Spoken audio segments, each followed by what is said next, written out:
the United States is very important because we've just had an election in the United States. It's likely to impact on a so-called fiscal cliff. And my view is that unlike what the press is doing, is that the fiscal cliff is probably going to be pretty much a non-event.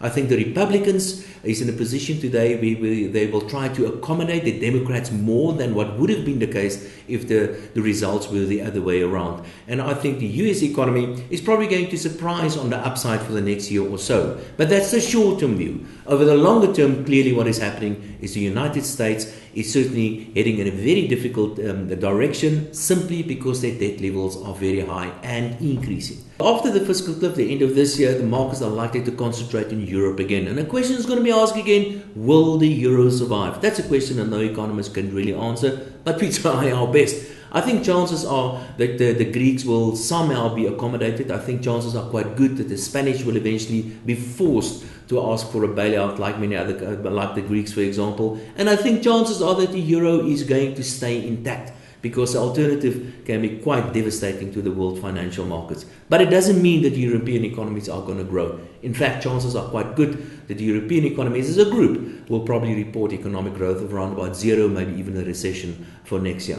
So the main reason for that, again, is pretty much the same as the United States. They have too much debt. So the West is pretty much in a very difficult position, in that the West, or the debt levels of the West, really put them in a precarious position where they are, where economic growth over the next, say, 10 or 20 years are going to be very, very weak.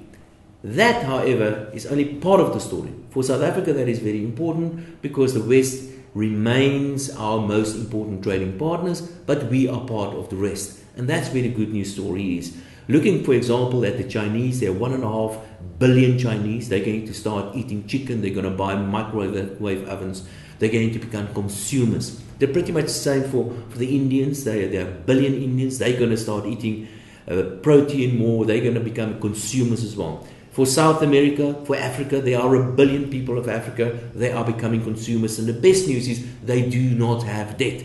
And the old so-called Second World, Eastern Europe, the old Soviet Union, those economies will all contribute this mountain of consumers, which will really propel the globe's economy forward over the next 50 years. It's not going to be a straight line. It's not going to be easy. It's going to be a rough ride every now and again. And in the short term, there are things like, for example, the fiscal cliff and European situation that can derail this momentum. But I am pretty confident that South Africa, as part of the emerging economies, part of BRICS, will participate in this wave of economic growth that is going to overwhelm the world economy over the next number of decades.